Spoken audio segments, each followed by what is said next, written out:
So energy is about generating electricity. There you can move pretty quickly into solar and wind. Not only are the costs coming down through better engineering and better scientific development, but also battery technology is improving, so you can store it and feed it into the power grid at the time you need it, not just when it's generated. But on the other hand, there's transportation fuel, and that's mostly oil, and that's mostly imported. And that's what people fight wars about. Mostly they don't fight war about coal, fight about oil.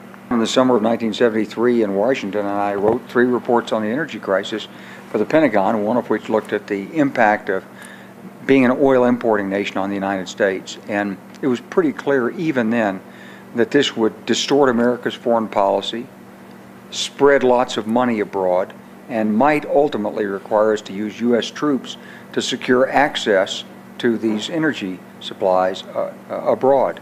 Of course, that's exactly what happened. This led then to the creation of Al-Qaeda, 9/11,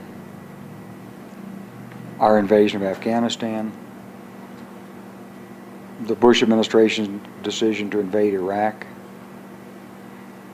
It's led to expenditures of a couple of $1 trillion and more, much more to follow, and we're not done yet.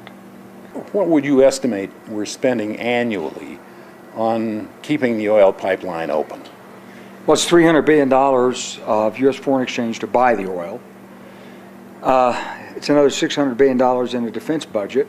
Not all of that is directed toward energy, but you could say that the $150 billion a year we're spending on the wars is certainly about oil, directly or indirectly. And you could probably say half of the rest of the defense budget is one way or another connected to stationing troops abroad, trying to protect access to oil, exercises, procurement of equipment. And then you could look at the bill for the Veterans Administration.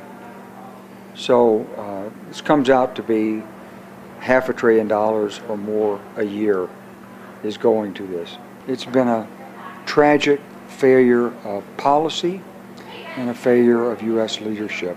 How can we replace these barrels of oil with other means of energy? The alternatives now are there now in biofuels, compressed natural gas, electric automobiles increasingly, liquefied natural gas, coal to liquids. There's lots of different ways to make liquid fuel.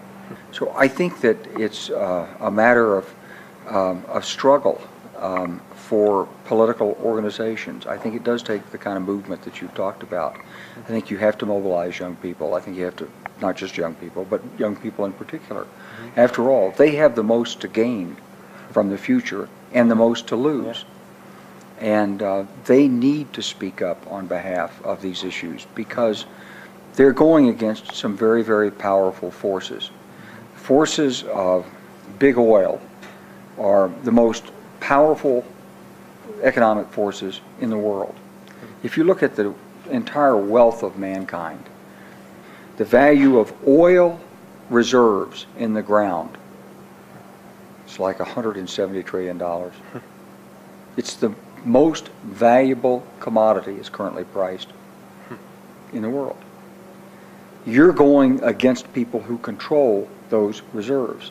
So this can only be done through a mass movement that overturns the established structure of energy markets. It can't be done in a smooth transition.